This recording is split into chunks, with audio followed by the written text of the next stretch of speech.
And then finally, I think I separate myself out on another issue that is critical for not just the success of our culture, but the success of our economy, and that's the focus on trying to reknit and restore the American family. And every study that's been done over the past several years, I was talking about 2 books, but there are more studies than these 2 books. One's written by a guy named Charles Murray, who's a libertarian. The other written by a guy named Robert Putnam, who's a liberal Harvard professor. Tell you how liberal he is. Barack Obama had him at the White House for a poverty summit a couple of weeks after he published his book, about a month ago.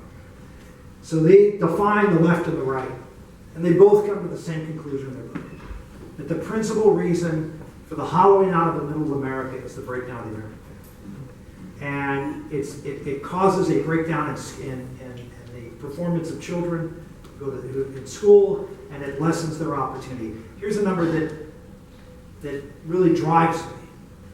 If, according to Putnam, this liberal Harvard professor, if you come from a 2-parent family in a neighborhood of 2-parent families, and you go to school in a neighborhood school, the chances of you being successful in America is almost 100%. Almost 100%. And here's the kicker. It doesn't matter the color of your skin.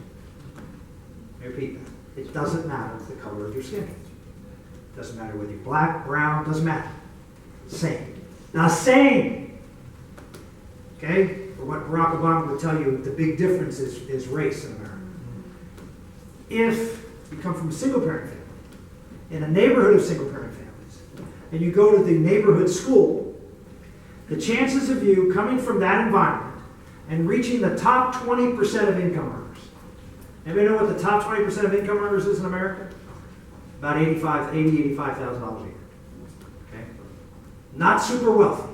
Not beyond the reach of, you would think, almost any American who really worked hard and dedicated themselves, that they might be able to reach up and grab that, right? Well, if you come from that situation in America, you know what the chance if you'll ever be in the top 20%? 3%. 3 out of 100 kids are going to make that. I don't know about you. That is not acceptable. And you know what?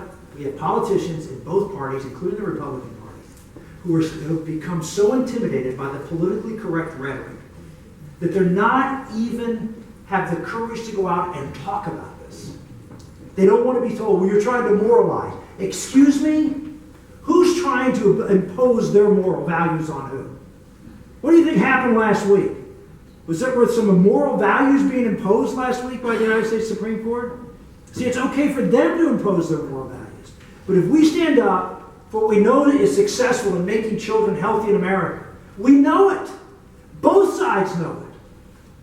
Somehow or another, we have to back away and not be judgmental and not be moralistic. Not me. Not me.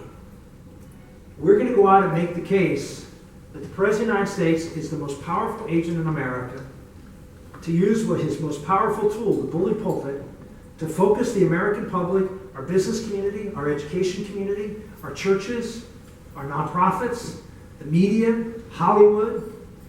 And you know what? I'm going to tell stories about what it's like growing up in single-parenthood America, in neighborhoods of single parents. You read this book. It's called Our Kids. You want to have a disturbing read? Read the stories of this guy who grew up in Port Clinton, Ohio, which is right west of Cleveland on Lake Erie, what he grew up with in the 1950s. Many people in this room would identify with that and say, wow, that was like the neighborhood I grew up in. And then you read what's going on in that neighborhood today. You read the family structure and the destruction. You look at these kids and you're just, how do they survive? And we do nothing. We as Republicans do not. We don't even talk about it. And then we wonder why people don't think we care about it. Why would they think we care about it? When do we ever talk about their lives? We talk about how we're going to do something to create opportunities to stabilize their communities. That's the difference.